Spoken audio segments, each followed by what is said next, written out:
Welcome to studio in Telugu. Ambedkar Konaseema జిల్లా అమలాపురంలో దువ్వాడ శ్రీనివాస్ పై పోలీసులకు ఫిర్యాదు చేసిన జనసేన మహిళా కౌన్సిలర్. అమలాపురం పట్టణం 7వ వార్డుకు చెందిన జనసేన కౌన్సిలర్ గండి దేవి హారిక జనసేన కౌన్సిలర్లు అమలాపురం డీఎస్పీకి ఫిర్యాదు చేశారు.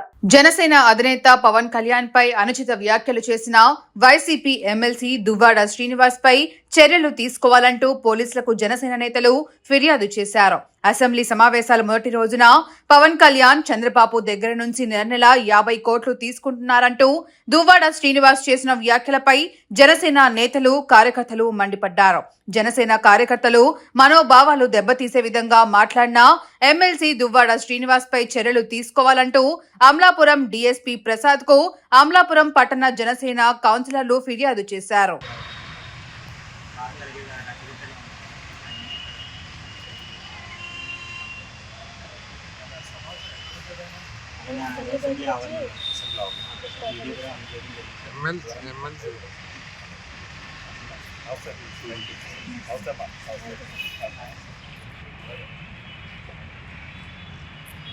ఇవాళ అమలాపురం నియోజకవర్గంలో మున్సిపల్ కౌన్సిలర్స్ కార్యకర్తలు అందరం కలిసి దువ్వాడ శ్రీనివాస్ మీద కంప్లైంట్ ఇవ్వడం జరిగింది డీఎస్పీ గారికి.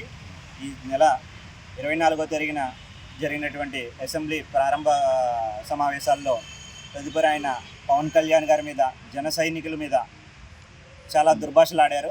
దానిపై ఆయనపై కఠిన చర్యలు తీసుకోవాలని ఈవేళ డీఎస్పీ గారికి కంప్లైంట్ ఇవ్వడం జరిగింది. జై జనసేన, జై పవన్ కళ్యాణ్. ఏం మాట్లాడారండి పవన్ కళ్యాణ్?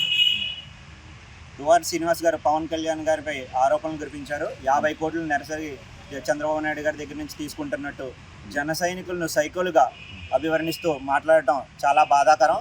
ఇవాళ 2014 నుంచి ఈనాటి వరకు జన సైనికులు, జనసేన కార్యకర్తలు ప్రతి ఒక్కళ్ళు కూడా తన సొంత ఖర్చులతో ఎన్నో స్వచ్ఛంద సేవలు చేయడం జరుగుతుంది అమలాపురం నియోజకవర్గం వ్యాప్తంగా. వీళ్ళందరూ మనోభావాలు దెబ్బతీసే విధంగా ఆయన చేసిన వ్యాఖ్యలను మేము ఖండిస్తూ ఈవేళ కంప్లైంట్ ఇవ్వడం జరిగింది. అందరికీ నమస్కారం. అసెంబ్లీ మీటింగ్ ప్రారంభం రోజున జరిగిన సంభాషణలో దువ్వాడ శ్రీనివాస్ గారు ఎమ్మెల్సీ మీడియా ద్వారా, ప్రెస్ మీట్ ద్వారా ఆయన జనసైనికులందరినీ మనోభావాలు దెబ్బతినే విధంగా మాట్లాడారు. దానిపై మేము డిఎస్పీ గారికి కంప్లైంట్ ఇవ్వడం జరిగింది. దానికి కఠిన చర్యలు తీసుకుంటామని డిఎస్పీ గారు మాకు తెలియజేశారు. అందరికీ ధన్యవాదాలు. జై జనసేన, జై